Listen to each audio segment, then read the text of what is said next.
Hi students, कैसे हो आप सभी। आज अपन विस्तार चैप्टर के जो मेमोरीज ऑफ चाइल्डहुड है उसके सेकंड पार्ट के बारे में डिस्कस करेंगे। कल अपन ने देखा था जिज्ञासा का चैप्टर। देखो, ये अपन 5th नंबर की समरीज पढ़ रहे हैं। इसमें 2 पार्ट किए गए हैं। जो फर्स्ट पार्ट था मेमोरीज ऑफ चाइल्डहुड का, उसमें अपन ने cutting of my long hair जिज्ञासा का देखा था। आज अपन उसी का सेकंड पार्ट देख रहे हैं। ये इसमें बामा नाम की एक तमिल महिला है जो रोमन कैथोलिक परिवार से बिलोंग करती है। इसमें अनटचेबिलिटी अस्पृश्यता के बारे में बताया गया कि कैसे आज हमारे समाज में ये जो अस्पृश्यता की भावना है, ये छुआछूत की भावना काफ़ी जड़ तक फैली हुई है और ये हमारे लिए काफ़ी समस्या भी बनी हुई है। तो यहाँ पर स्टोरी को शुरू करते हैं अपन। बामा है, जब छोटी लड़की थी, तीसरी क्लास में वो पढ़ रही थी। हाफ ईयरली एग्जाम में क्वेश्चन भी आया था कि बामा कौन सी क्लास में पढ़ रही थी, तो अपन यहाँ पर याद रखेंगे बामा तीसरी क्लास में पढ़ रही थी। ये बताती है कि जब मैं बचपन में थी तब तो मैंने इस अनटचेबिलिटी अस्पृश्यता की भावना को इतना महसूस नहीं किया था, लेकिन जैसे मैं बड़ी हुई बाद में जाके मेरे को रियलाइज़ हुआ कि किस तरीके से ये समाज में बहुत ही भयंकर तरीके से फैली हुई है। अब देखो, वो कह रही है कि जब मैं तीसरी क्लास में पढ़ रही थी तब मैं स्कूल से घर आती थी।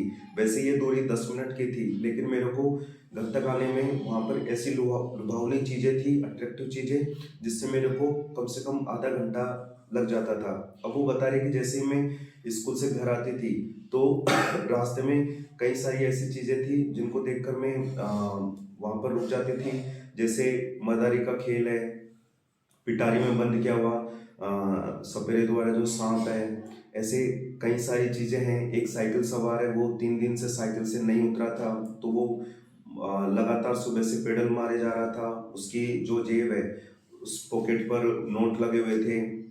और ऐसे मारियाटा मंदिर है, मारियाटा मंदिर तमिलनाडु में, तमिल में बताया गया है कि उसमें मारियाटा मंदिर के सामने पोंगल के त्यौहार पर अर्घ देने के लिए कुछ खाना वगैरह पक रहा था। और ऐसे ही गांधी जी की मूर्ति के सामने सूखी मछलियों की दुकान थी और कई सारी ऐसी चीज़ें थी जो उसको अट्रैक्ट कर रही थी। तो इन सारी चीज़ों को देखने में उसे आधा घंटा से 1 घंटे का समय लग जाता और तब जाके वो घर पहुंचती थी।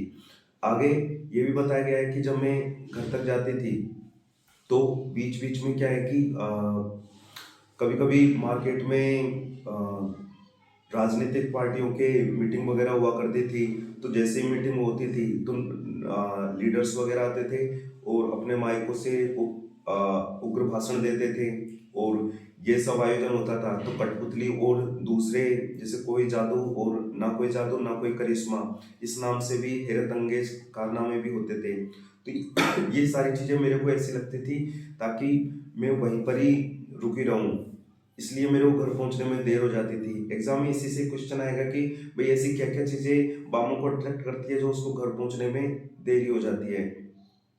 और यहाँ पर ये बताया गया है कि बामा जब जाती है तो बीच रास्ते में उसको कई सारी ऐसी दुकानें हैं, जैसे कॉफ़ी क्लब भी थे मार्केट में। तो वेटर क्या करते थे, कॉफ़ी को ठंडा करने के लिए एक हाथ से दूसरे गिलास में उसको डालते थे। तो ये भी उनका एक देखने का एक अट्रैक्टिव तरीका था। बीच बीच में खाने पीने की चीज़ें भी थी मार्केट में, जैसे अपन बोल सकते हैं कि सीजन्स के अनुसार, जैसे ककड़ी है, आम है, अमरूद है, कटहल है, ताड़ के फल, ताड़ की शरबत, शकरकंद, ये सारी चीज़ें भी वहाँ पर बेची जाती थी। जैसे और मिठाइयाँ भी, स्वीट्स भी वहाँ पर बेची जाती है, जैसे खीर है, हलवा है और स्नैक्स नमकीन वगैरह भी बेची जाती है।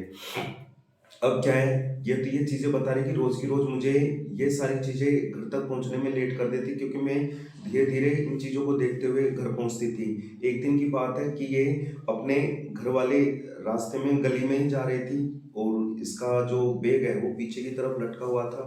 ये देखती है कि गली के सामने के छोर जहाँ पर जो जमींदार है उसने खलियान के लिए जगह की हुई थी और वहाँ पर भूसा अनाज वगैरह पड़ा हुआ था।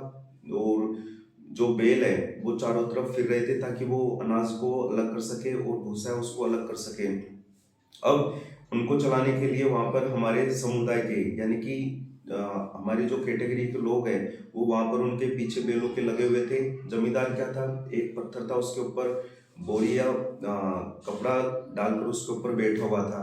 अब मैं क्या देखती हूँ कि एक तरफ से हमारे हमारे समुदाय का ही एक बुजुर्ग आदमी है, वो तेजी से दौड़ता हुआ आता है और मैं देखती हूँ कि उसके हाथ में एक छोटा सा पैकेट है। उस पैकेट को उसने रस्सी से इस तरीके से पकड़ा हुआ था, अगर वो थोड़ी सी भी लापरवाही कर दे तो वो पैकेट नीचे गिर जाता। मैंने अंदाजा लगाया कि वो अखबार में लपेटा हुआ पैकेट है, उसमें थोड़ा तेल के धब्बे वगैरह लगे हुए थे। इससे मैंने अंदाजा लगाया कि उसमें या तो बड़ी या फिर केले की सब्जी या भाजी हो सकती है। अब वो उसको तेजी से इस तरीके से पकड़ते हुए और जमींदार को सौंप देता है।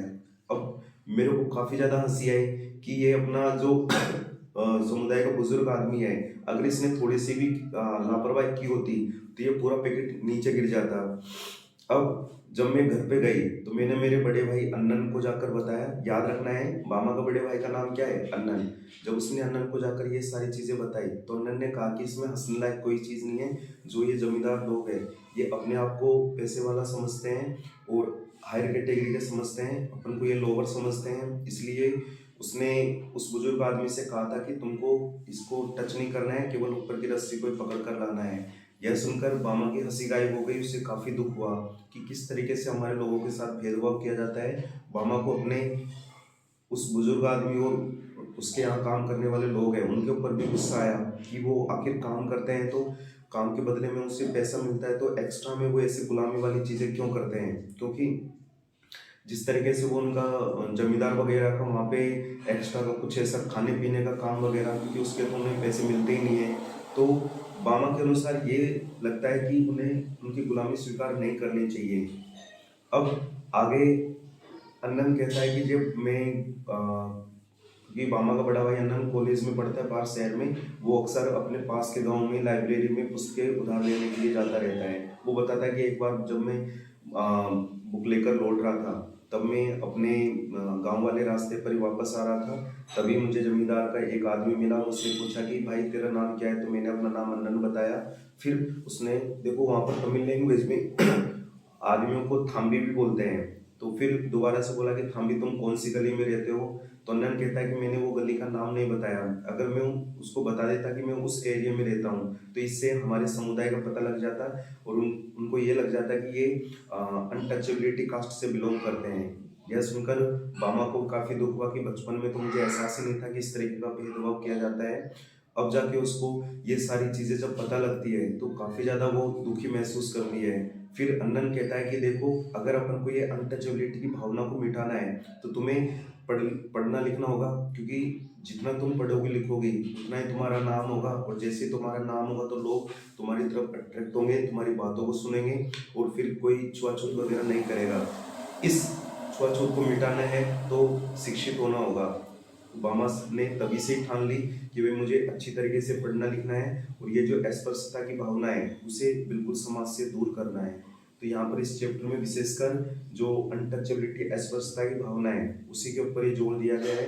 क्वेश्चंस जो आएंगे वो एक तो बामा के बारे में है कि लॉन्ग क्वेश्चन आएगा, तो बामा जब स्कूल से लौटती थी तो कौन कौन सी चीज़ों से अट्रैक्ट करती थी, तो ये जो मैंने बताया था उसमें जो दुकान है और वहाँ पर जो कारनामे दिखाए जाते हैं गेम्स वगैरह, उन चीज़ों के बारे में बताना है। फिर यहाँ पे ये क्वेश्चन बन सकता है 2 नंबर का कि जो यहाँ पर अनटचेबिलिटी या अस्पृश्यता किस प्रकार से देखी गई है, और बामा इसके लिए लास्ट में क्या डिटरमाइन करती है, क्या संकल्प लेती है कि आगे जाकर वो अस्पृश्यता को दूर कर सके, या फिर बामा का भाई जो अन्नन है वो उसको क्या मैसेज देता है कि छुआछूत को दूर करने के लिए उसे क्या करना चाहिए। वीडियो को अच्छी तरीके से सुनो, अगर ये पसंद आए तो ज़्यादा से ज़्यादा लाइक और शेयर करिए। ओके स्टूडेंट्स, अपने 5 चैप्टर्स हो गए हैं, आगे अपन 3 चैप्टर्स और बचे हैं। इन चैप्टर्स को कंप्लीट करने के बाद अपने जो एमसीक्यूज के 6 क्वेश्चंस हैं वो अपनी पॉकेट में मानो, और इससे अपन क्वेश्चन आंसर्स को आसानी से बना सकते हैं। थैंक्स।